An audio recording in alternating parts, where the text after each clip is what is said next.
Hi hello అండి, అందరికీ నమస్కారం అండి. ఫ్రెండ్స్, మన వీడియోలోనే టాపిక్ వచ్చేసి కాంట్రాక్ట్ అవుట్సోర్సింగ్ ఉద్యోగులకు సంబంధించిన మరొక ముఖ్యమైన అప్డేట్ అయితే రావడం జరిగిందండి. అయితే ఇందుకు సంబంధించిన వివరాలు అయితే మన వీడియోలో తెలుసుకుందామండి. వీడియో మాత్రం పూర్తి వరకు చూడండి ఫ్రెండ్స్, అప్పుడే మనకి పూర్తి సమాచారం అయితే తెలుస్తుంది. ఇక లేట్ చేయకుండా టాపిక్లోకి వెళ్ళిపోదాము.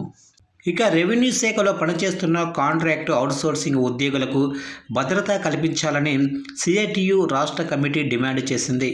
ఈ మేరకు బుధవారం ఆ సంఘం రాష్ట్ర అధ్యక్ష ప్రధాన కార్యదర్శి చుక్క రాములు పాలడుగు భాస్కర్ ఒక ప్రకటన విడుదల చేశారు. అవుట్సోర్సింగ్ విధానంలో రాష్ట్ర వ్యాప్తంగా 600 మంది టైపిస్ట్ కంప్యూటర్ ఆపరేటర్లు పనిచేస్తున్నారని తెలిపారు.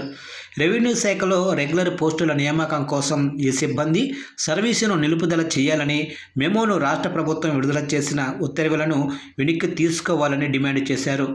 ఇక ఆ సిబ్బంది 20 ఏళ్లుగా కాంట్రాక్ట్ అవుట్సోర్సింగ్ విధానంలో రెవెన్యూ శాఖలో విస్తృతమైన సేవలను అందిస్తున్నారని తెలిపారు. రెవెన్యూ శాఖలో ముఖ్యమైన పాత్రను పోషించారని గుర్తు చేశారు.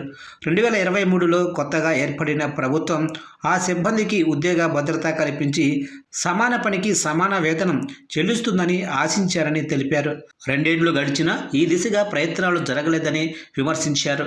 రెగ్యులర్ పోస్టుల్లో కొత్త వారిని రిక్రూట్ చేసే పేరుతో అతి తక్కువ జీతాలతో పనిచేస్తున్న ఈ సిబ్బందిని తొలగించడం అన్యాయమని పేర్కొన్నారు.